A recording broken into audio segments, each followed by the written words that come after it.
իհարկե 35-40-ից հետո ամենաառաջի ծերության նշանը դա մեր կրկնակզակն է, որ զգում ենք, որ այն խաթարվել է, որ այն փոքր ինչ օվալը խանգարվել է, իհարկե գնում ենք կոսմետոլոգների մոտ, կատարում թանկ միջամտություններ, բայց սիրելիներս դա կարելի է անել հենց դուք ինքներդ ձեր տանը, դա հենց մեր լեզվի տակի գտնվող մկաններն են, որ իրենք թուլացել են։ Իհարկե այդ դեպքում պետք է կատարել վարժություն, ատամները սեղմած, լեզուն բարձրացնում եք վերև, ինչքան հնարավոր է պահում եք եւ այն մի քանի անգամ անելով, իհարկե 2-3 րոպե օրը մի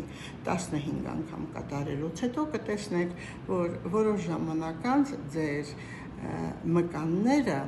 սկսել են աշխատել, որովհետև տարիների հետ կապված մկանները սկսում են քչանալ, թուլանալ, առանցքականությունը իջնում է, իսկ մենք այս դեպքում բարձրացնում ենք առանցքականությունը հենց կրկնակզակի մկանները աշխատեցնելով։ Սիրում եմ ձեզ։